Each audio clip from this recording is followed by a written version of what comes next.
meeting Dr. I guess a year ago. He taught an LLI class on the Galapagos, and the meetings were fun and informative. And he takes a bunch of students down there, and I don't know if that's still a yearly trek, but when they were given a chance to unpack their experiences the last day of class, and they were very good and impressive. So we're lucky to have Dr. Hopkins tonight. His credentials run long and deep. I'll go through a couple of them. He's founding director of the Global Change Center at Virginia Tech, as well as associate executive director of the Fralin Life Institute. He joined the faculty in 2005, and he's in the Department of Fish and Wildlife. He's a full professor. His research focuses on, and you're just going to have to listen closely on this, anthropogenic threats like climate change and how they affect reproduction and parental care in wildlife, and how these disruptions can affect population dynamics and ultimately biodiversity and conservation. So he's won all kinds of honors. He's been quoted all over in many prestigious, both academic and populist magazines, from 60 Minutes, NPR, Scientific American, New York Times. And it tickles me because now he's got a little animated appeal, because one of his most recent things is with Wildcats, which is a award-winning kids show. So he's been published in more than 200 peer-reviewed things, and we're really lucky to have him tonight. Let's get right to it. The title of the talk tonight is The Race to Save Appalachia's Giant Salamander, the Eastern Hellbender. Dr. William Hopkins, thanks so much. Thanks, Gene. Thanks, everybody. Thanks for having me. Let's see. I'm going to try to share my screen, and hopefully this works. If not, it's going to be awkward. So let's see here. Let's do that.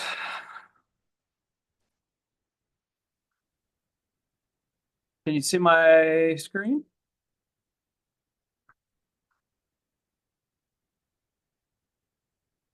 Gene, can you see that? It's not big. How about that? Better. We can try one other setting. Hang on. Let me stop sharing. No. Oh. I'm gonna try one other one. Did that get better or no? It's pretty big. It was right. Yeah. Oh, it was right? Okay. Yeah. It wasn't full screen, but it was getting there. Let's try this. This might be better. We'll find out.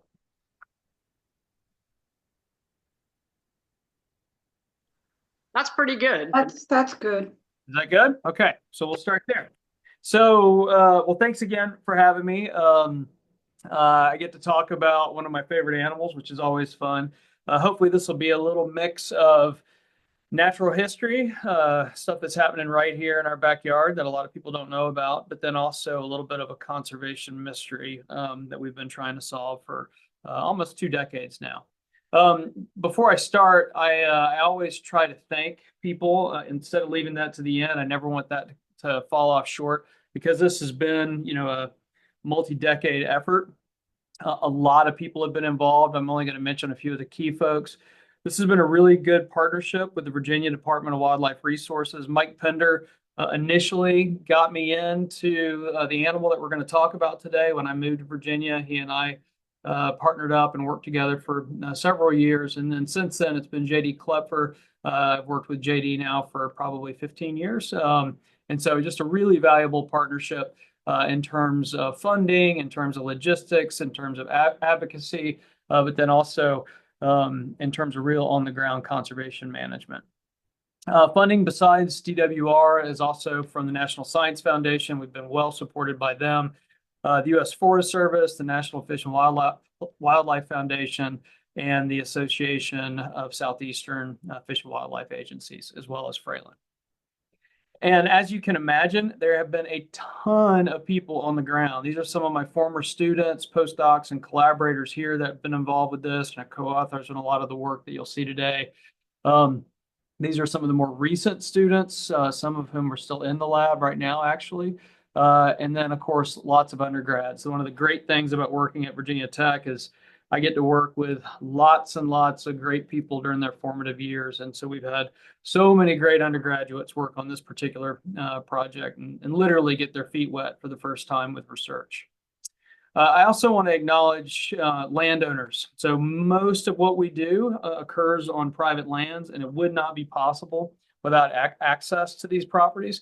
And so we've got really good relationships that we've really nurtured over 15 years in some cases. And so I'm really thankful for that. These are two little kids at one landowner's property who are now grown adults off in college. But this is when I first started working down there on their property. So, I just want to start in terms of sort of setting the context for this. All the work that I'm going to be talking about today has been taking place right here in Southwest Virginia in Appalachia. And as I don't need to tell this group, that we live in a really special place. This is the New River, the river that I call home. And it's just an amazing ecosystem. It, of course, is one of the most diverse, biologically diverse temperate ecosystems in the world. Basically, this area, some areas in China, for example, are the most biodiverse in the world. It is the global hotspot for salamander diversity. Gene mentioned that I run trips in South America. When I'm doing trips down in the Amazon, the biologists down there, they're so excited to hear about Appalachia. You always think about the Amazon rainforest as being this incredible biodiverse place, and it is, of course, but they're excited to hear about Appalachia because it's a very different ecosystem, equally fascinating, amazing biodiversity, and a really special place for salamander diversity. So today I'm going to focus on one salamander. This is the Eastern Hellbender. And, what I really want to drive home is, even though this story today is about one species, it's about much bigger environmental problems and how those problems affect biodiversity. And so if you keep that in mind through everything I'm talking about, we're just using this species to study these issues, but these issues affect freshwater mussels, they affect other amphibians, they affect freshwater fish. And so we hope that the work that we're doing will help to unravel some of the problems that some of these other creatures in Appalachia face. I'll just mention right here, the Eastern Hellbender is, besides being a fascinating animal, of all the animals that I'm aware of in Appalachia, it probably has the most nicknames. And you can see just some of them right here. There's some pretty funny ones. I like snot otter personally, because if you ever see them swim, they do sort of swim like an otter, and they're definitely slimy and sort of snotty. Okay, so sort of the framework for what I'm going to do is talk about this animal's ecology and life history first, give you a little bit of background. Then I'll talk about its conservation status and what we now know are some of the threats based on some of our research. And then I'll just very briefly at the end mention the conservation strategy that we've developed. I was fortunate to partner with the state to develop a 35-year conservation strategy that now resides in Richmond. And, we're basically trying to lay the groundwork for a long-range vision to save this animal. So the first thing to know about hellbenders is they've been around for a really, really long time.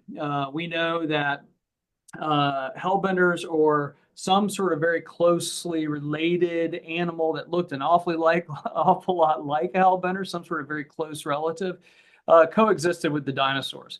And so this is an animal that lived over 70 million years ago.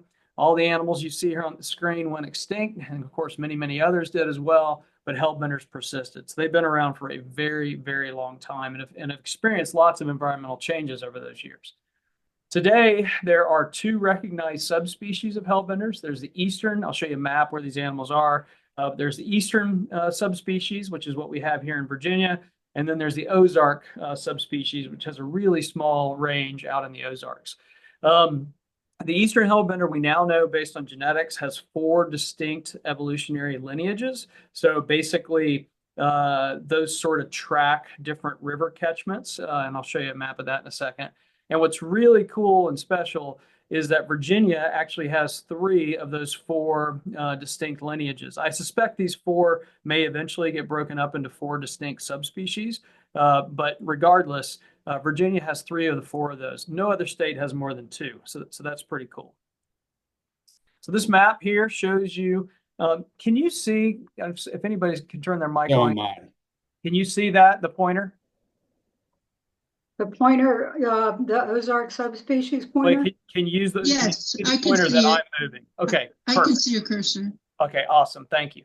Okay, so this map is showing you the Ozark subspecies here in red, and then this green area here, and then all of this that you see out here, this other green area, the blue, and this pink color, all of that is the eastern subspecies. And all of those things you see highlighted are rivers where hellbenders once occurred.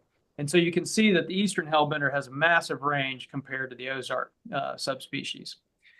So today we know that central and southern Appalachia, basically running down through North Georgia, down through parts of North Carolina, Southwest Virginia, and into West Virginia and parts of Tennessee, really is the last stronghold for the species. Most of the species range, I'll show you some statistics in a minute, it's really shrunk and the animals disappeared from most of the rivers where it once occurred.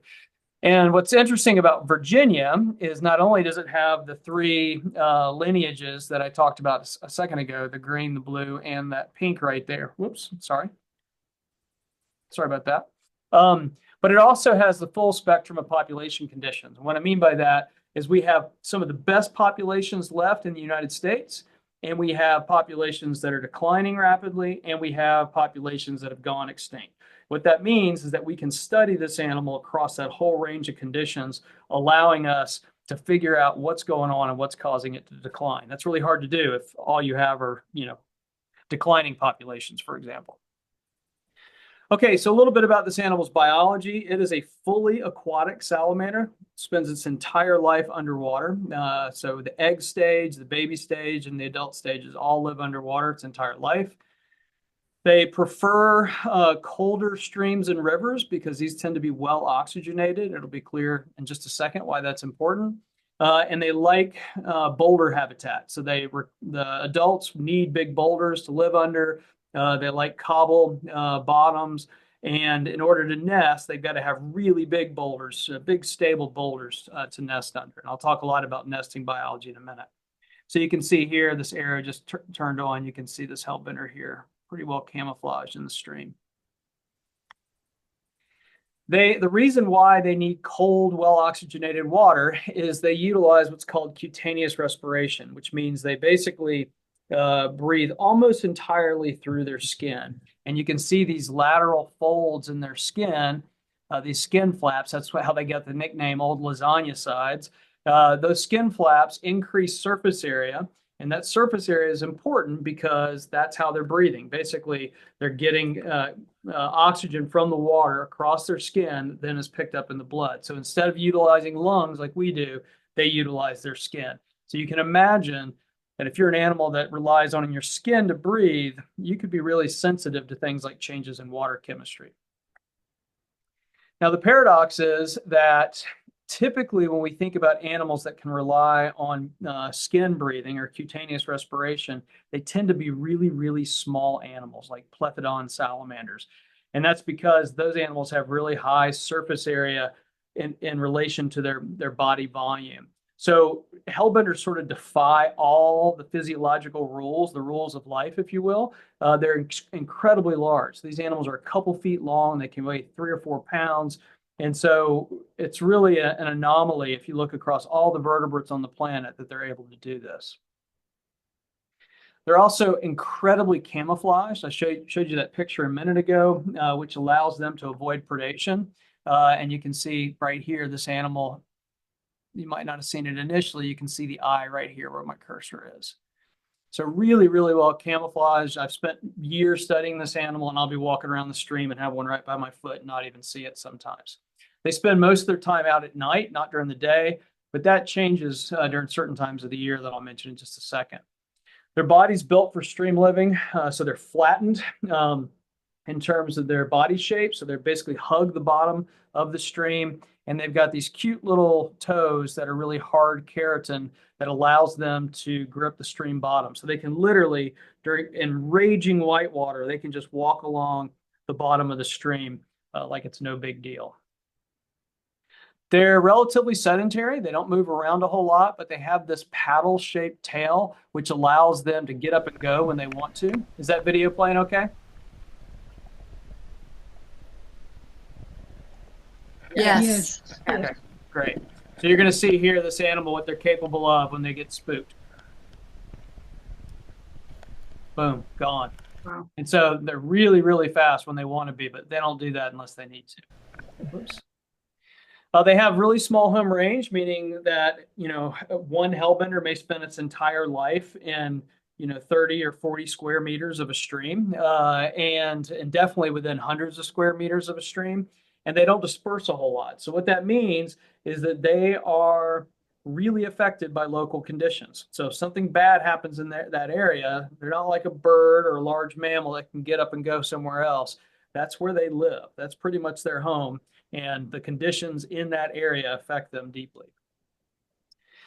Most of their diet's crayfish. This is actually one of the greatest myths about hellbenders. A lot of local fishermen think that they eat a lot of their fish, and that's just not true. We know that most of their diet is crayfish. They are opportunistic. They will eat small fish, chubs, and things like that when the opportunity presents itself. But most of their diet, most of the year as an adult, is crayfish. They're long-lived, so we know they live at least 25 years from mark recapture studies, but they probably live more like 40 years, so we just don't have data that's that long-term. This is Valentina Alassam, a former undergraduate in my lab, and you can just see the sheer size of this animal laid out on her arm. They're really, really big animals. They take 6 or 7 years to reach sexual maturity, so that's a pretty long time lag from the time that the egg is laid and they hatch out to the time it takes them to reach maturity. And they're a lot like, in many ways, they're a lot like sea turtles in the sense that most of those babies out in nature die, right? So they make lots and lots of babies once a year, and a small number of those go on to live that 6 or 7 years to ever reproduce.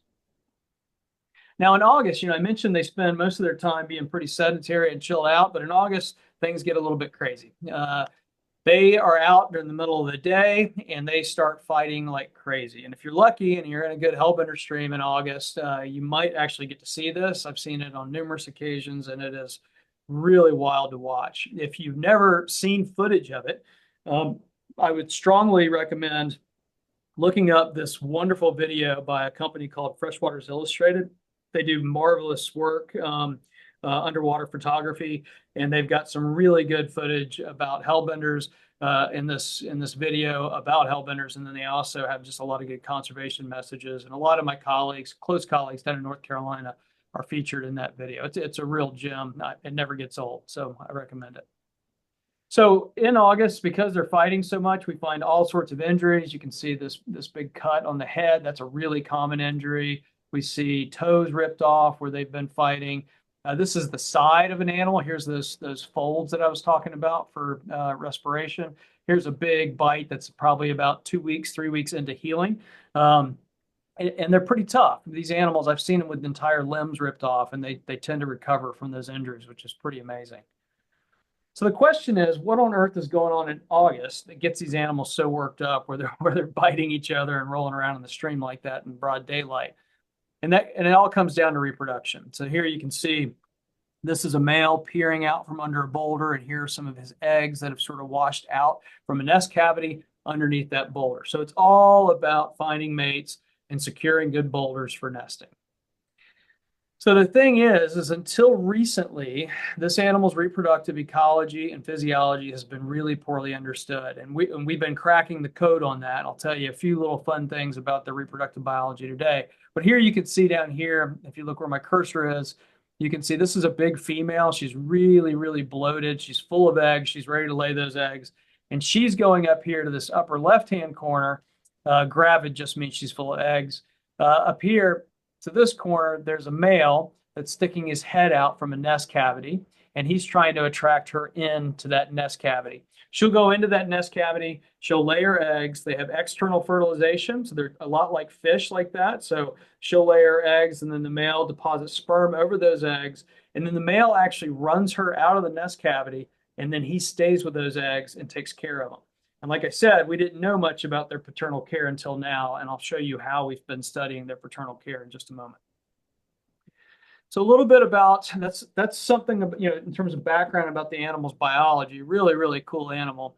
Let's talk a little bit about their status and some of the threats that they face. So in 2018, I was fortunate to take part in a species status assessment with the U.S. Fish and Wildlife Service. What they did was they basically got a group of experts together, locked us up for a few days, and made us basically duke it out to assess the current status of the species across its range. And they want to use that information to determine whether or not the animal should be listed as a federally protected species under the Endangered Species Act. And that status assessment revealed a lot of really important things. First of all, the species used to have a really broad distribution. You know, they were in 570 streams across 15 states. But we know since the 1970s, their populations have been crashing. They may have been crashing earlier than that, and we just hadn't noticed yet, but definitely since the 1970s.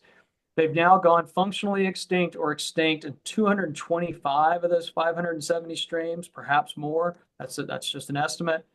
But we do know that there's probably only about 125 or so streams that still harbor healthy populations, and the majority of those are in central and southern Appalachia. Again, just highlighting the importance of this region to biodiversity more broadly, but hellbender specifically.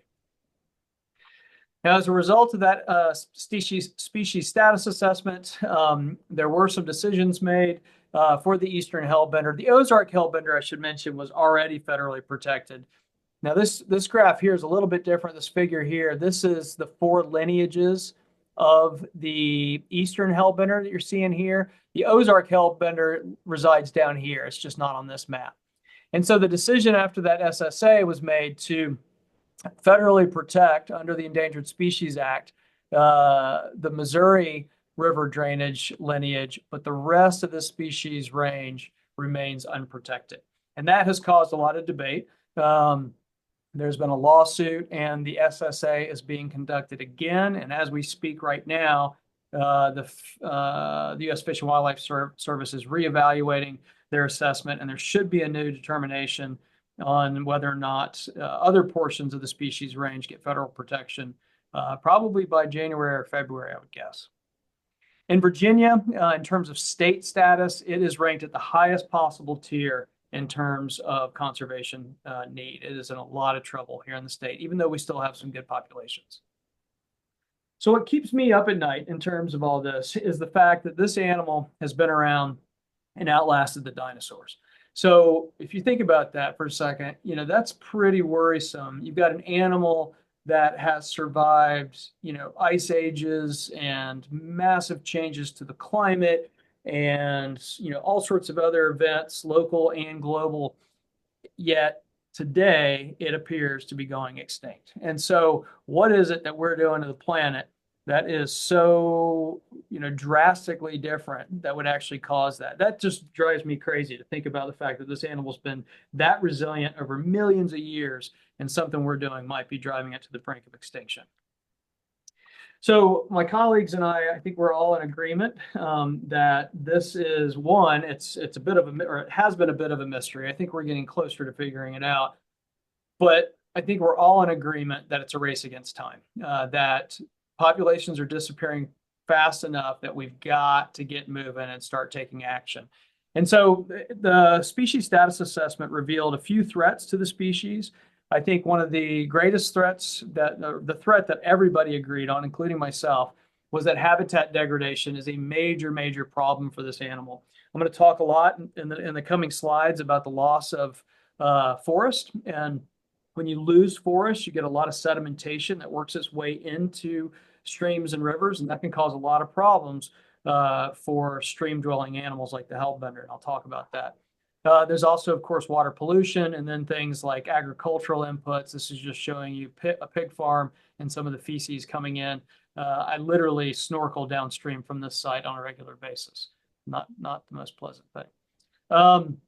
Non-native species, invasive species are also thought to be an issue, but we really lack hard data linking invasive species like rusty crayfish and some of the trout that are stocked. We have a really it's a knowledge gap, if you will, in terms of linking those non-native species to declines, but probably is part of the mix. We know that there's lots of evidence that this animal is persecuted. I, on a regular basis, find hellbenders. This was taken at one of my field sites. thrown up on the bank where fishermen or women have caught them and then tossed them up on the bank instead of putting them back in the stream. And they have, sort of a bad rap a little bit, if you will, because somehow this belief that they eat the fish propagated over generations, and it's simply not true. And so we've got work to do in terms of public outreach and education to sort of set the record straight, which would hopefully help hellbenders in their plight. Disease has also been brought up. There's a number of amphibian diseases, like some skin fungal infections, for example, that could be a problem in some areas. We don't see much evidence of that being an issue in Virginia. It's probably a bigger issue out in the Ozarks. Now, I will say that if you look at the species status assessment, we talk about climate change in there, but we really treat it as sort of this existential threat and something more forward-looking. But what I'll tell you is that the recent events have made it very, very clear that this is not something that we just need to be worried about decades in the future. It's something that we're seeing right now. This summer was the driest I've ever seen our streams, and I was pretty sure we were going to lose a lot of our nests this year to the drought. The streams we had nest rocks that were out of the water. I mean, it was really, really bad. And then, of course, on September 27th, Hurricane Helene hit, and that was a total game changer. We went from some of the driest conditions on record in the streams to the wettest conditions on record in some of our streams. And so very, very damaging. Of course, you've seen lots and lots of footage of what it's done to people's lives and livelihoods. These are structures near one of our really good field sites down in Southwest Virginia. That's one of my undergraduate researchers standing there next to that. But the thing that I'm not sure we're hearing as much about is the ecological damage that the storm caused. I'm just going to show you a couple quick photos just to drive that message home. This image here, one of my field sites, a couple of my undergrad and a grad student. And this boulder bar that you see here in the stream, that did not exist on September 26th. That was about 1.5 feet of water to 2 feet of water, of flowing stream water. And so the entire stream is different. It doesn't even look the same. The stream channel has moved in places. We've got places that used to be 2 feet deep that are now over 10 feet deep, and vice versa. Other areas like this one here that are now covered in boulder. Of course, many of our nests this year, these are eggs that have been crushed, were covered in silt, completely destroyed. We had animals buried alive. This is a beautiful adult, probably a 25, 30-year-old adult that was killed, that we dug out from underneath boulders. We found another one, by the way, that we were actually able to save. It had been trapped for about 3 weeks, and it was still hanging on. It was an animal that I tagged about 7 or 8 years ago, so I'm crossing my fingers that he hangs in there. And then we got lots of reports, dozens of reports across Tennessee, North Carolina, and right here in Virginia of hellbenders washed up on banks right after the storm. And this is one, I live down by the New River, and this is one that was downstream of McCoy that somebody sent me. I think we had about 5 records in one day as the floodwater started to recede. So, we were fortunate. People found these animals and moved them back to the river. I suspect there are lots and lots of animals that got washed up and died, were subjected to predators and other things and didn't make it. So basically, the experts in North Carolina, Tennessee, Virginia, we all agree that this was a devastating event for hellbenders, probably completely knocked out some of the smaller populations and definitely caused mass mortality in a lot of these streams that were hit really hard. Okay, so what have we been doing to try to solve this conservation mystery since 2007, when I first started working on hellbenders in Virginia? We've been doing a lot of different things. We, in terms of, most basic stuff is just trying to figure out where hellbenders are. So we do what are called occupancy surveys. Where do they actually exist still in the state? Then we go in and we mark animals. We put little pit tags in them so we know who everybody is. And we study those animals for year after year after year through what are called mark recapture surveys. We do lots of habitat analyses. We've got sensors in the streams to monitor water quality, and we go out and take measurements on a frequent basis. A lot of my background is in physiology, so we've done a lot of disease surveillance, a lot of physiological assessments. We publish lots of papers on this animal's physiology in relation to habitat quality. And we've even discovered 2 species of parasites new to science we didn't know existed. So a species of leech that feeds on hellbenders and a species of blood parasite, a little trypanosome, that's transmitted by the leeches to hellbenders. And so we're trying to understand how those parasites affect the animals. But we got to discover new species, so that's pretty cool. And then, of course, lots of reproductive ecology and developmental biology, which is sort of my specialty, that and physiology. And then last, lots and lots of outreach, education, so having conversations with people like you here today. And then, of course, really fun things like what Gene mentioned, like wild crats, which was just a real hoot. So it's been a massive effort. We've pit tagged over 1,300 animals now. Tens and tens of thousands of eggs and larvae have now been processed by our teams. We've been studying their nests. So that's a really big data set for an animal this rare. And it's helping us get closer and closer to solving this mystery. Okay, so let's talk a little bit more about this mystery. So since 2007, two of the first clues that came up when we were trying to unravel this was we discovered that the population declines were associated with the loss of upstream forest cover. So if you look at a stream like this, there's actually a stream down here in this river valley. If you look at that stream, basically you see that all the forest around the stream has been removed. And so when you do that, as I mentioned earlier, all sorts of things happen in terms of siltation and particulates getting into the stream, which affects the water chemistry. So population declines are associated with loss of upstream forest cover near the stream, right, what we call riparian forest cover. And these declining populations have what we refer to as a geriatric age distribution, meaning that the populations are just full of old adults and don't have many young animals in the populations. And I'll show you graphs of that here. So this graph here is just showing you actually years of work. It doesn't look like a whole lot, but it's years of work showing you mark recapture data. Each point represents a population. On this axis down here, you're looking at forest cover, upstream forest cover. So low forest cover here, high forest cover here. And then up here on this axis, we're looking at adult hellbender population density. And basically the take home is the more forest cover you have, the more hellbenders you have.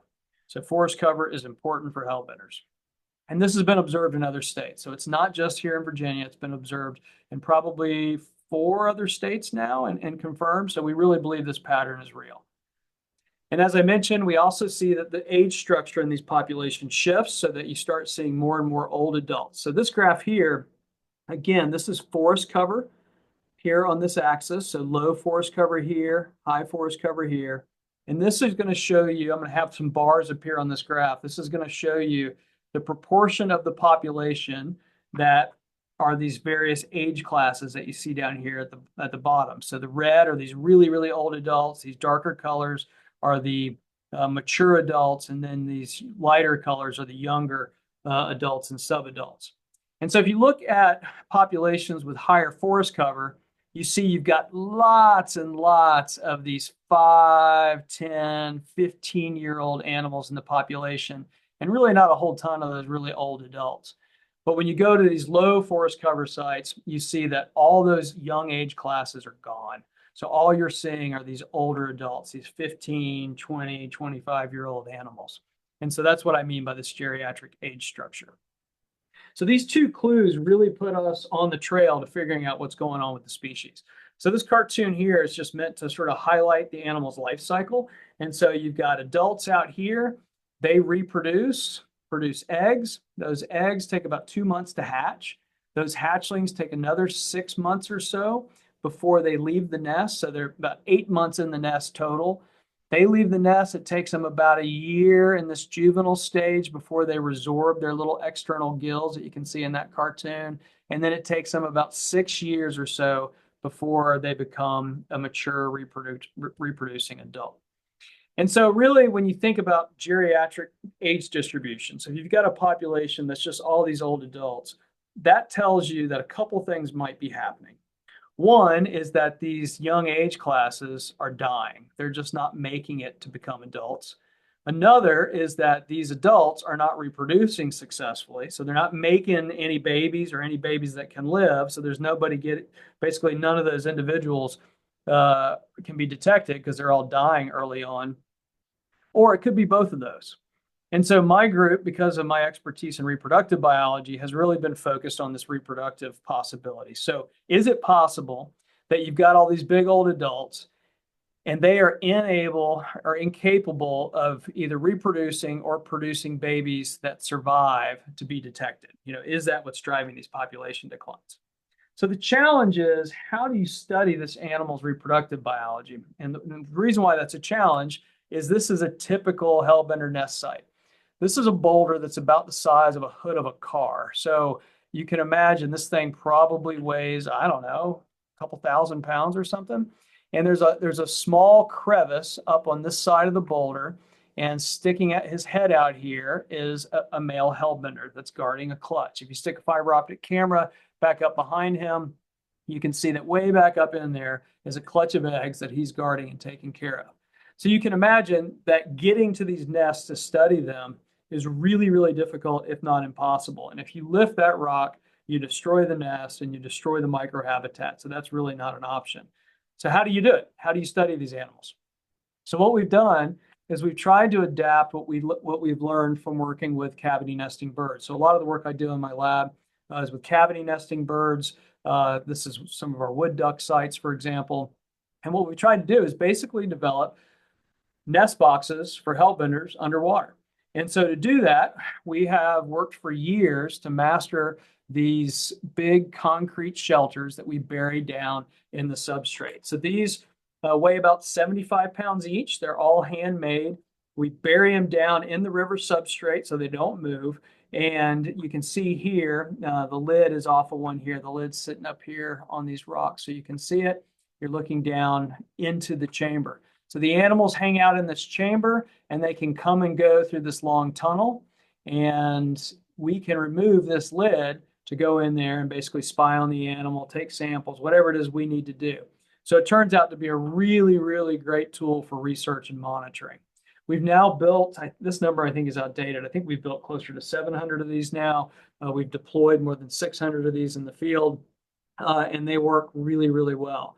Allows us to go out and monitor the populations and not disturb natural habitat. We don't have to move boulders around or anything to find animals. We just go lift the lids off of our shelters. They're utilized year-round by hellbenders for shelter. In some of our high-density populations, 75% of the shelters will have animals in them at any given time. So that's pretty remarkable. So we've got ready access to animals every day when we go out to the field, which is amazing for an animal that's this secretive and cryptic. And as you can imagine, they also use it for nesting. I've been sort of teasing that the whole time. So it's not just for shelter, also for nesting. This is one of my former technicians, Jordy Groffin, peering down into one that he's pulled the lid off of. To date, we've had almost 350 nests. We had 59 this year before Hurricane Helene. Most of those were, of course, destroyed. So when we first did this, I got to tell you, I just got to show you this quick video. When we first did this, we didn't know if it was going to work. Kathy Jakowski and I were out in the field together, and we opened up one of the first boxes, and this is what we found.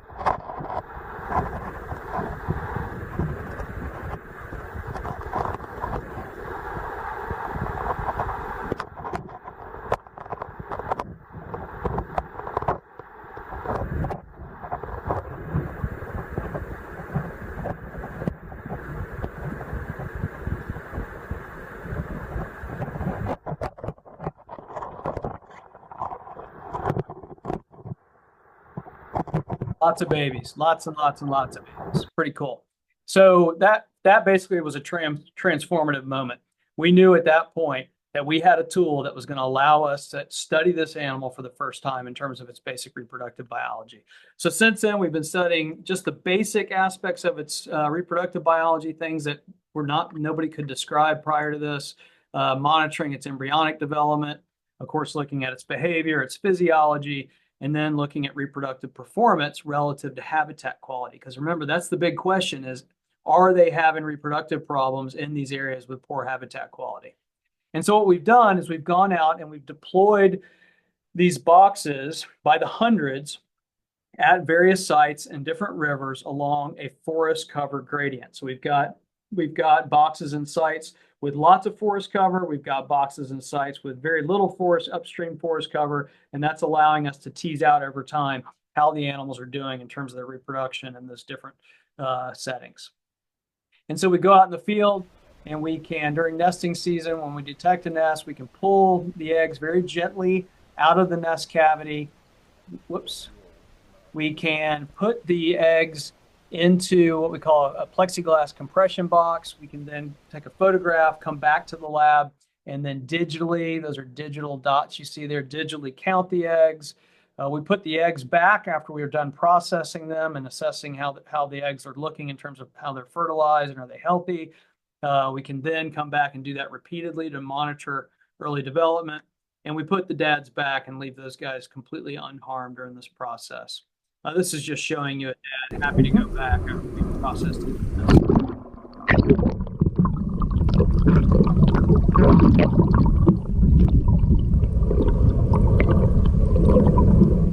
They're such cool animals. Some species at different developmental stages just for fun.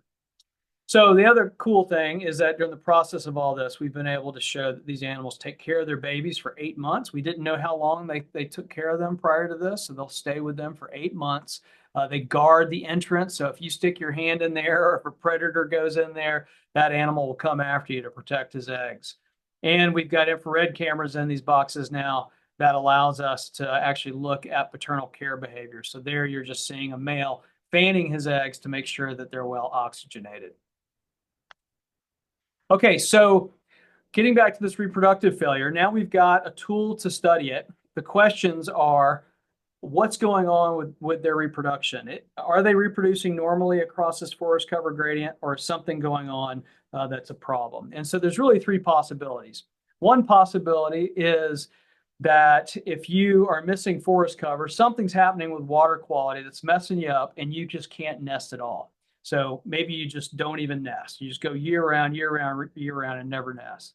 Another possibility is you nest, but your eggs aren't any good. So that could be the egg quality is bad, the sperm quality is bad, or maybe something about the water quality kills the eggs very early on. And then the last possibility is that you nest successfully, your eggs and sperm are perfectly fine, but then something goes wrong with those nests and they don't make it. I'm not going to have time to talk about all these today, but I'll tell you, we've ruled out these first 2 possibilities and we found strong evidence to support this third one. So I'll tell you a little bit about that. So almost immediately after starting to study the reproductive biology, we discovered that hellbenders will eat their eggs. And so there's a number of animals that will do this. In some species, it's believed to be a survival strategy, but we think something weird is going on with hellbenders, and I'll show you why we think that. So this is called filial cannibalism. So they eat their entire clutch, and filial cannibalism just means that the dad is eating his own eggs. And we see that filial cannibalism is occurring about 20, 22, 25% of the time in nests in Southwest Virginia. Now, what's really interesting is that the frequency of filial cannibalism differs across habitat quality. So if you look at sites with lots of forest cover upstream, about 50% of those nests succeed. So about 50% of the nests in those high forest cover sites produce babies. So those babies are there in the spring and they're dispersing out of those nests in the spring. About 14% succumb to cannibalism, and the rest of these failures are caused by a variety of other things. Sometimes the males will abandon the nest, sometimes the nests are predated, and so on. And so the real take home is 50% succeed and only about 14% are cannibalized. Now, if you go to low forest cover sites, areas where forest cover has been removed near the stream, upstream of the nesting sites, we see a drastically different story. In this case, only about 15% of nests succeed and about 44% are lost due to cannibalism. That's 3 times the rate that we saw in these high forest cover sites. So something about losing forest cover is causing these doting fathers that care for their young, stay with them, defend them, fan them. These doting fathers somehow convert to cannibalism due to something that we're doing with forest cover, and we don't know what that is, what's causing it. But it does beg the question, are these rates of cannibalism high enough to actually cause population declines and these shifts to geriatric populations? Remember, that's what we observed in the field. Now we see that there's these high rates of cannibalism. Can we connect those dots? Could high rates of cannibalism actually cause population declines in geriatric populations? So this is some work by George Brooks, who is a postdoc in the lab. He's now moved on to a job up in Wisconsin. But George is a theoretical modeler. And so what we did was a modeling exercise where we took real data and we constructed what looks like a real population in terms of its age structure. So basically what you're looking at is these numbers here. These are the adult ages. Remember, they become adults at around 6 or 7 years old. They live out well into their 20s. So these are the age classes, and this is the relative abundance, or the absolute abundance rather, of individuals in those age classes. So lots of these young adults, you get a little bit of mortality every year, so you've got fewer and fewer of these old adults. Now, if we impose the high rates of cannibalism on this population, and we run thousands of simulations of the population dynamics, what we see is after 10 years of high nest failure caused by cannibalism, we start to lose these low age classes. After 15 years, we lose even more.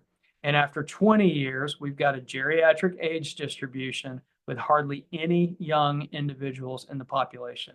And of course, the population size, the height of these bars is much, much lower than the height of all these bars together. So the population's smaller and it's all these old adults, which is exactly what we see in the field. We also know that this is sufficient to drive population declines.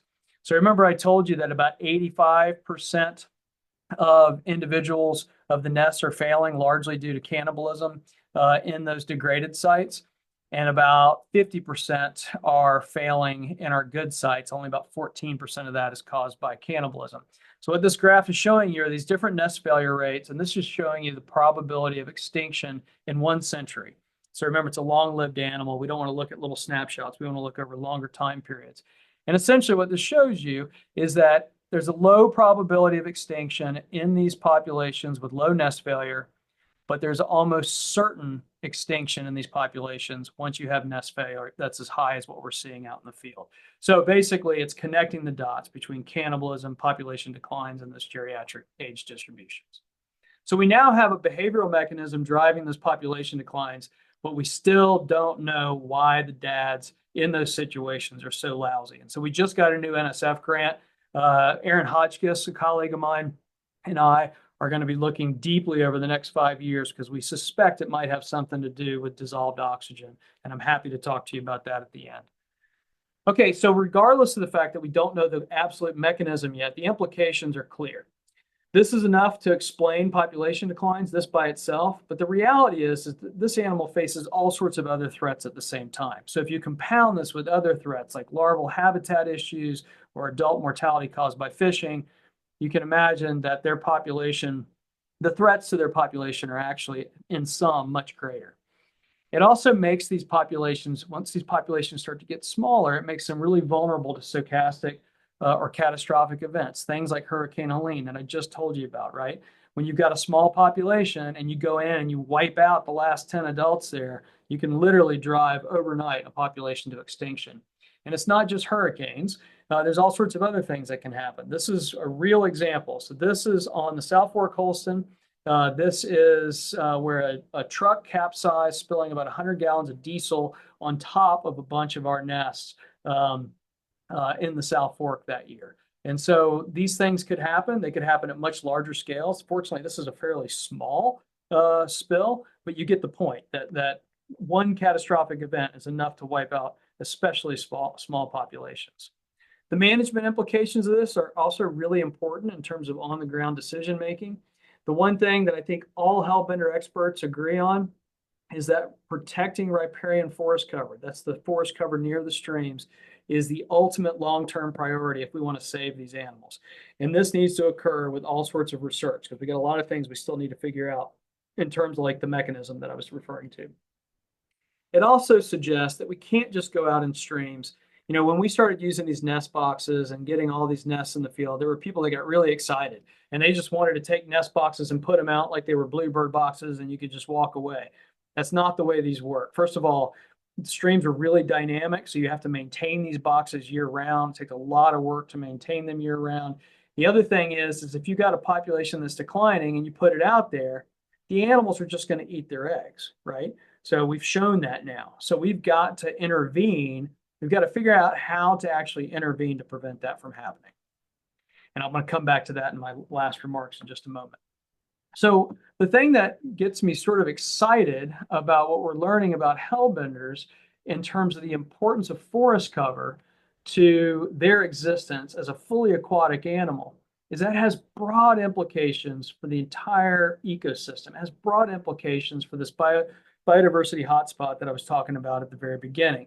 That basically, if we're protecting forests, we're also protecting streams, and we're protecting the animals that need both the forests and the streams, not just the ones that live there, but migratory animals like migratory birds. So I just want to mention in the last maybe 2 minutes or so what we're doing in terms of strategy to try to address this. So I got to work with the state to develop a conservation plan. This is a long-term, multi-decadal plan, and I won't go into all the details today, but basically we've laid out what we call Tier 1 and Tier 2 priorities, and this is based on how quickly they can be conducted and how quickly the benefits of that will be realized. So the Tier 1 priorities include things like research, like doing the mechanistic research that I was just talking about, the monitoring efforts that we've been doing, and some conservation actions that I'll show you one example in just a second that we're currently experimenting with. Tier 2 priorities are the ultimate answer. Tier 2 priorities are things like reforesting riparian corridors along these streams. The reason why we call them Tier 2 priorities is we need to do them now, but it's going to take decades for us to actually fully realize the benefits from that. It takes a long time for these habitats to be restored. And so both Tier 1 and Tier 2 need to be integrated and done in a very strategic manner if we want to protect hellbenders. And so one of the things we're doing is captive rearing hellbender eggs right now to try to master that technique. And so this is just showing you some eggs in the lab here on campus. And so we've got really, really good at this. We've got a really nice setup. And so we're currently trying to get funding so that we can start rearing thousands of eggs. We take them out of nests that we know are destined to be eaten by the father. We pull them out to protect them from the dad. We would rear them by the thousands in the lab, and then we would go back out and release them, head start them into nest boxes that don't have the dads there. So basically we put predator guards on those to protect them from predators, to give them a jump start and see if we can actually bolster some of these populations. And the idea is that could be a stopgap. While you're reforesting streams, you could be conserving these populations that are on the brink of extinction, as well as their genetics, their local genetics. So just a few conclusions. The good news is that Virginia still has some great hellbender populations, but the bad news is that there's lots of them that are declining. Some of them are probably gone. And we know now that it's strongly associated with deforestation. It really, I think, highlights the unexpected ways that human activities can affect biodiversity, sort of downstream sorts of effects. And a real take home that I hope you got today is just how important forest is for streams. We're currently expanding our reproductive research to really dig in more on behavior, genetics, and physiology. I've got a whole bunch of new students that just started, and we've got new funding coming in, so I'm really excited about what's ahead. And then I already mentioned some of the conservation interventions, which involves working with landowners, but then also the captive rearing to try to protect them from those dads that are currently eating them.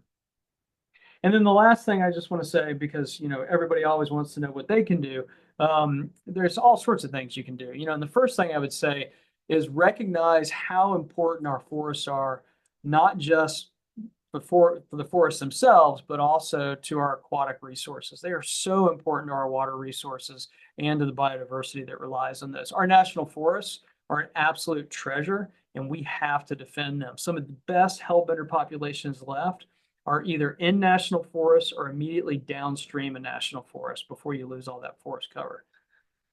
Property owners, I know this is an old saying that's been around forever, but it's so true. Even the smallest little creeks, even ephemeral creeks that dry up periodically, don't even hold water all the time, those all flow into these larger second and third order streams that hellbenders live in. And so it's really important to protect the banks, have some forest cover to help protect those because all of that feeds in downstream and can affect hellbenders and other biodiversity. If you run into hellbenders in the wild, please release them and please report those sightings to either me or the state agency. We keep up with every single record. It's all in a big database. We've got some online lesson plans. If you're a parent or a teacher or a grandparent or just know some kids that you want to introduce to these animals and other Appalachian biodiversity, you can check it out on our website. If you're ever out in any of the like Great Smokies, for example, don't flip or move rocks. That's something you see people doing all the time, building rock structures, and it is so bad for the streams. It's bad for invertebrates. It's bad for hellbenders. So please don't do that. And then the last thing is anything you can do to help support conservation, education, outreach, and freshwater biodiversity. There's so many people, just as an example, that have devoted their lives to this at Virginia Tech, that if you ever have questions and want to find somebody here at the university working on some question you're interested in, don't hesitate to reach out. All right, so with that, I'll take some questions. I know I went a little bit long there, Gene, sorry, but hopefully it wasn't too painful. Thanks so much. Great.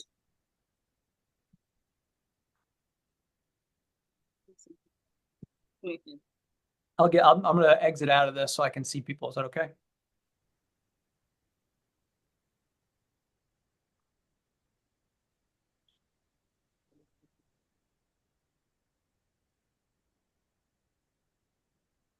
So Bill, is the crayfish population good?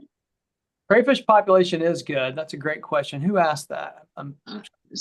Sandy Weber. Oh, hey, Sandy. Okay, sorry. I was having trouble seeing where on the screen. That's right. Yeah, it's amazing, actually. So I didn't mention this, but we've actually ruled out a bunch of the things that you think would be the most obvious drivers, right? So the hellbenders that are eating their babies are in good body condition. They don't have anything. They're not like thin or anything like that. And they have ample food. So I had a guy named Justice Hargett in my lab that studied crayfish populations in these hellbender streams and was able to show that the crayfish populations are doing great. And so we don't think that it's a lack of crayfish that's causing them to make this behavioral decision, which I assume is where you were headed with that. Yeah, exactly. Yeah. It's a good question. I'm really just shocked about the boxes that you put. I mean, were there a lot of iterations of those before you got hellbenders using them, or did you just like say, well, this looks like the right thing, and you made it and they came? So I mean, the story there, Sandy, is that it was really, really rough. So the initial iteration was developed by a guy named Jeff Brigler out in Arkansas, and I'm sorry, out in Missouri. And Jeff is a state biologist out there, a good friend of mine. And Jeff developed this box that he would just put out during nesting season because he needed to get eggs to bring to the St. Louis Zoo for propagation because they're critically endangered out there. And so he would put the box out, was able to attract, but he knew where the animals were. So he would like put them all around where the animal was and the animals would use them. He'd get eggs and then he'd pull the boxes out. He wouldn't leave them out there year round. We wanted to use it as a year-round monitoring tool. And so we initially used his design, and the concept is great, but the design didn't hold up in the conditions and the way that we needed it to. And so we had to redesign and redesign. We probably went through 8 or 9 different iterations until we finally got it right. What animals would use it no matter what. The stability of the box was the problem. So learning how to bury these boxes in the substrate appropriately and having a design that wouldn't come out was really important. And there's some real nuances to doing that, but we finally figured it out. So now we don't lose. I haven't lost hundreds of boxes in the stream, and we have not lost a single box in like 3 or 4 years until Helene, and we lost 82. And I don't think, unfortunately, I don't think many of those washed away. I think most of them were buried. And I think there were hellbenders that were buried too. And that would be the same for natural boulders and natural crevices. I mean, the whole stream rearranged, and so you can imagine how devastating that is to me and to everyone that works on this species and everybody in my lab. I mean, it was just the first 2 weeks after the storm, everybody's just walking around here with their head down, because that so many animals probably lost their lives during that storm.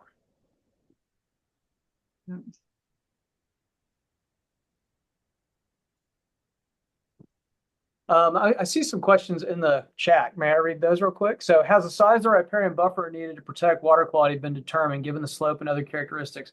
Bruce, that's a great question. And the answer is no.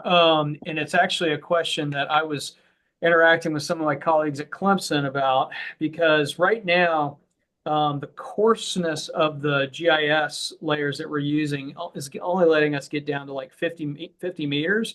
And that's not a practical. So we're using a 50-meter buffer for our analyses. And that is just not practical, obviously. We need a smaller buffer than that if it's adequate to protect stream quality. And we don't know what that magic number is. The hope would be it would be like, 10 meters, 5 meters, something like that, because then you've got something that's more palatable to farmers, landowners. They don't have to give up a whole bunch of their pasture land. It would just be a much narrower swath of that.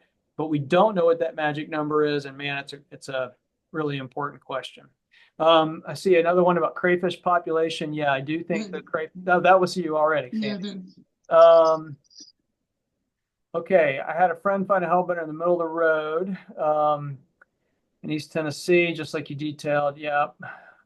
This hellbender was heavily displaced, but our hellbender is able to adapt. Okay, our hellbender is able to adapt to a new location, such as in this situation. So the answer to that is, by the way, Reagan, I would love to have that photo if you would be kind enough to share it with me. If you could email it to me, I don't know, maybe I can download it. I'm not sure, but we'll see if that worked. But we're trying to compile records right now. Tennessee, Virginia, and North Carolina, we're all getting together in January, having a little summit, if you will, over in the Smokies to basically just focus on the impacts of Helene on hellbender populations. And we're trying to gather every record we can to really understand the damage that was done. There's been a bunch of records of animals like literally walking around in the street like you're describing here. In terms of putting it back in the stream, that would be wonderful, Reagan, if you could do that. I think that the best thing to do is, if the animal's still alive and well, is to get a moist towel, basically, wrap the animal up in that really carefully, and then just take it back to the stream and release it in the stream. In terms of figuring out, whether or not the animal's going to be able to adapt to its new locale because it's probably been displaced, nobody really knows. I mean, the closest thing we have to that is work that's been done like reintroductions, where zoos, for example, have reared animals for 4 years or so, put transmitters in those animals, and then release them, trying to get them back out into the wild, and then monitoring their behavior to see what they do. Some of those efforts work, some of them not so much. There's a lot of problems that have to be overcome. I think basically there's not another alternative, right? All we can do is get them back in the stream and hope for the best. I don't have a good answer for how they're going to do, and unfortunately, I think that's another knowledge gap that the storm really highlighted. Thanks for sharing that. When you're reforesting, do you use other ground covers to help stabilize the soil while the trees are growing? Yeah, absolutely. So definitely want to be using native shrubs, as well as any sort of native grasses. Anything that would be associated with a normal riparian zone, and native is the key, right? And so yeah, interspersing that with trees is key, because you want to stabilize the soils immediately if you can, right? I think there's been a lot of focus. I made this point earlier, but I just want to reiterate it because I think it's so important. There's so much focus on the main river corridor, but I'm convinced that these small tributaries, these really, really small tributaries, are so important in terms of the amount of sediment that they're carrying in to the main parts of these streams. And I say that based on a couple decades of observations now. We go out during rain events, and you can be looking at the main stem of the river, and it's crystal clear, and the water coming in off one hillside versus another hillside, depending on where the storms are, it can just be just chocolate brown, carrying so much sediment into the stream. And, you got to figure if you've got massive amounts of those tributaries feeding in to form that main stem of the river, all of that stuff matters. And that's why I just keep coming back to, even if you own a property with a small creek, all of that matters in terms of stabilizing those banks and preventing excess sedimentation. What size streams are they in? Are they like in strubles? No, they're not in strubles. So we've got the streams that we're working in. Well, this is a really good Hellbender stream right there, actually. So that stream is probably a second order stream, which is probably, I don't know, 15 meters across. Some of our best streams are probably more on the order of 20 to 30 meters across. Really only about knee deep, so not crazy deep, but very, very bouldery, and tend to be really nice and cool most of the year. Now, that said, they occur in the New River, right? So the New River is, it gets plenty warm, and they're there. And that animal I showed you that was washed up, that was off the main stem new. And so we know nothing about this animal in the New River. We were contracted after, I don't know if you remember when the dam was being relicensed 10 years ago, whenever that was. We were contracted by the state because AEP, there was some people that were postulating that the records of hellbenders in the New were not animals that lived in the New River, that they were animals that were coming in from tributaries and just were occasionally hanging out in the New, and then would go back into these tribs. And so we were asked by the state to go in and do some surveys to see if there was any validity to that idea. And so what we did is we went out and surveyed places where there were no tribs anywhere close by, right? I mean, like an animal would have to go thousands and thousands of meters to get to the nearest tributary, and we found hellbenders. I mean, they're all over the New River. We just don't know how their populations are doing. We don't know how many there are. We have no clue. I am shocked that just downstream from my house, we had 5 records, in a matter of a day during the Helene flood. So you got to figure, if that just happens to be a place where people were and were looking, there had to be a lot more. I mean, there had to be, if not, maybe thousands of animals got displaced. I don't know. Does the temperature of the stream water have an effect on the cannibalism of the males? That's an interesting idea. So we don't know if the temperature of the stream matters.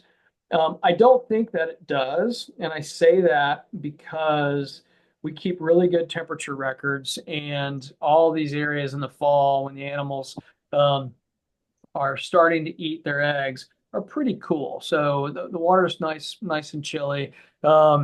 And so I don't think that's the issue, but we do think, I'll go ahead and tell you what we do think, and that's that it may have something to do with dissolved oxygen, which can be related to the temperature of the water. So basically when the water gets colder, you have more dissolved oxygen in it. That's why, really good trout streams are cold water, they're turbulent, and they're really well oxygenated. The same is true for a good hellbender stream.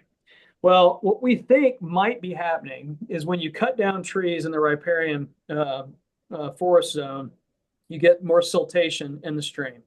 That silt settles down in the bottom of the stream, and it promotes all sorts of microbial activity. Those microbes down at the interface between the sediment where the animal lives and the water column, those microbes are consuming lots and lots of oxygen. So there's a bunch of them that can just rip all that oxygen out of the water. So what we think might be happening is sedimentation then causes deoxygenation in that little zone right there at the substrate level, which is where the animals hang out, and that might be stressing the male out, and it's causing him to then say, conditions are bad, I'm going to eat my babies and try again next year. And so it's a wild idea, but there's enough evidence for each of the little pieces that when we piece it all together for NSF, they funded it. So we're going to spend the next 5 years seeing if there's, if it's valid or not, if we can support that. And I've got a really good colleague, Aaron Hotchkiss, who's a strain biogeochemist, and understands all the microbial stuff that's just way beyond my understanding. I had heard there was a large commercial collection event on the Little River at the convergence of the New. Do you know anything about this or population's impacts of that type of activity? Bruce, I'd love to know more about that. If this is something that happened decades ago or something that happened more recently, and whether that was for the pet trade, or if that was for something else. But without knowing anything about that, I had not ever heard that.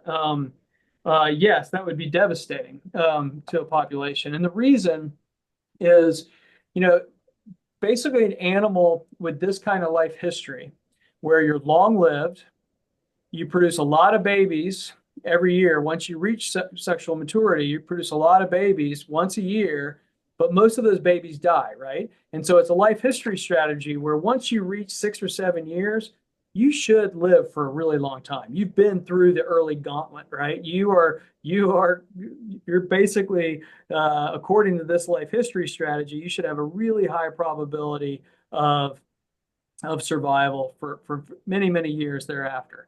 And therefore, lots of annual reproductive events. Animals with that kind of life history can tolerate lots of mortality in early age classes. It's expected that 99% of those babies are going to die. It's expected that 99% of those adults are going to live, right? And so if you go out there and you start taking tons of adults out of the population, that is hands down the fastest way you could wipe out a population. It would take them forever to recover from that.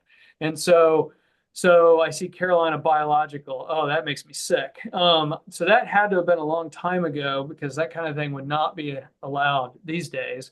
I never heard that. If you ever run across any documentation of that, I would love to have it. If nothing else, just to be able to use in talks and these sorts of forums. But I never heard that before. Interesting and sad.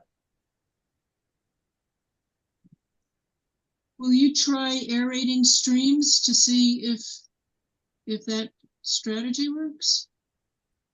So it's an interesting idea. I don't know how we do that at scale. I don't know how.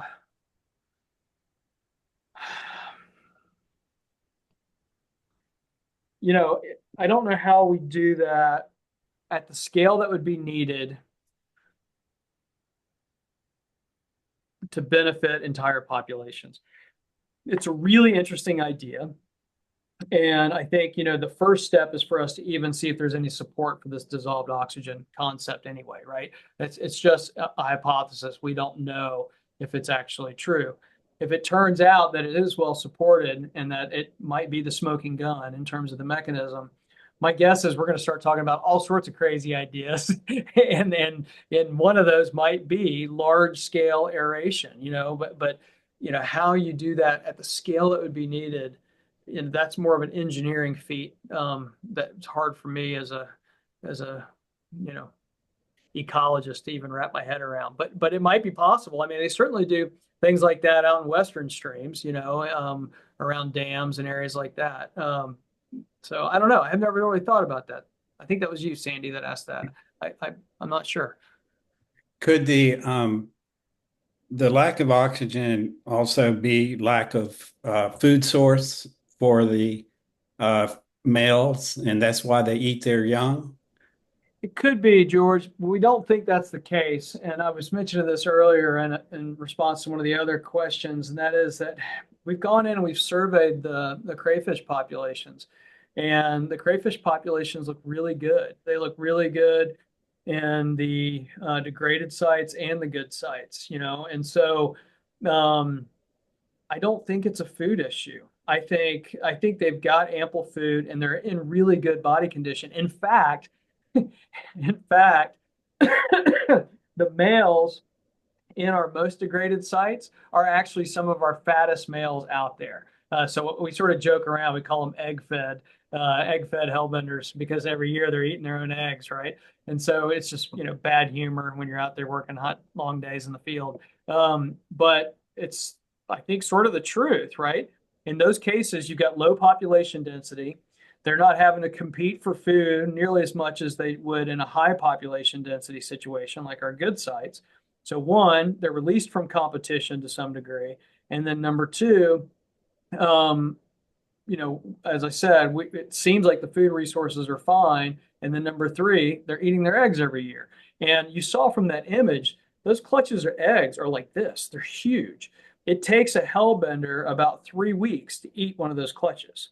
I mean, and when you catch one after he's been eating those for weeks, it looks almost like a cartoon. They're just bloated, and you touch them and they're squishy. You know that they're just full of eggs. Their buoyancy's sort of messed up, and so like a Pillsbury Doughboy kind of thing, And so I don't think it's related to food. At least we have no evidence to suggest that it is, and we've certainly looked. We've tried to eliminate that one. We found no evidence for it. And where are the females during all this? Females are gone. So the male runs her off and will guard his nest and not let her back in, because she'll actually eat eggs. And so they do some weird stuff. Like when she's laying eggs and he's fertilizing those eggs, we've got video of her actually eating some of her own eggs while she's laying eggs. And so he gets her out of there pretty fast. Once she's done laying her eggs, we call it ovipositing. Once she's done ovipositing, he's like, get out of here.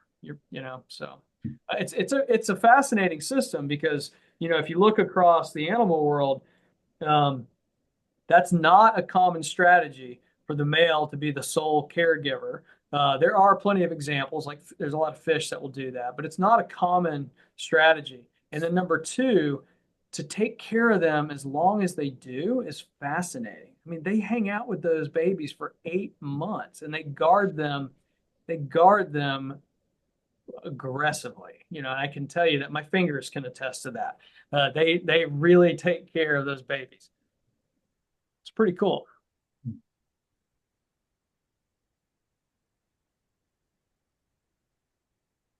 I have one other question. I mean, how do you test for like one solitary endocrine disruptor that, I mean, I assume you've looked at that. So we have not been looking at those chemicals. We have been looking at their hormones. And so we've developed new techniques using really high-end mass spec techniques, where we can look at like a dozen different hormones in a single small blood sample. And so for the very first time, we've described their basic seasonal endocrinology and their basic reproductive endocrinology. And so we've got several cool papers out on that, and more of that's coming out. And what I'll tell you is that we see no evidence of endocrine disruption. Now, it doesn't mean that it's not happening and we're just not measuring the right things, right? It could be. But based on the evidence we have, we don't have any evidence of that. Now, we also, like, as I started to say, we have not gone in and looked for individual compounds in the water. We haven't gone in and looked for PPDs or PCBs or dioxins, or some of the really well-established ones that could be out there, right? In fact, they probably are. And so it's a possibility, but the evidence we have right now is that the males in these degraded sites have pretty normal looking hormone profiles. Good question. Lots of good questions. Any others?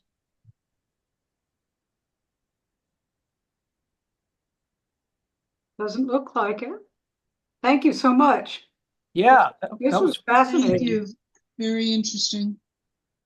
Well, thank you for having me. I appreciate it. Hopefully you're not mad at me for going a few minutes long there. So Oh, no, this was Oh, fine. I think yay. everybody was happy with This it. is great. Very Thank interesting. you so much. I'd like to meet one of those in person. but a hellbender? Yeah. Oh, they're so cool. They're so amazing. Cool. Hey, if you want to see Hellbender, if you want to see Hellbender hatchlings in person, you can see Hellbender hatchlings in person this week. Hang on, I should have put a plug in there for this. I'll be there. It's at Rising Silo, Science on Tap this Thursday. I think 5:30. 5:30. Yep, thank you. And one of my former grad students, a woman by the name of Holly Funkhauser, she's now my lab manager. She's going to be there, and she's going to have about a dozen of the little babies, so you can see what a baby hellbender looks like, and the fact that we're trying to start releasing these, in large numbers back to the wild. She's going to have some of those there. She's going to talk about what it's like to rear little baby hellbenders and what we think Helene did to hellbenders and all that kind of stuff. And you'll be able to get up close and personal. So it's going to be an interesting forum. They're going to have, I think, 7 or 8 Virginia Tech grad students presenting little 8 to 10 minute interactive talks. So it's going to be a lot of different things, and hellbenders will be one of those. And there will be babies there. So you should come. You should come check it out. Thank you. Oh. We'll put that in our weekly update so people know about it. Please do. It's this Thursday, so I don't know when your update goes out, but yeah, please do. We can always do a special one. Excellent. Thank you so much. That Yeah, was great. Well, thank you for having me. I really appreciate it. I hope everybody has a lovely evening.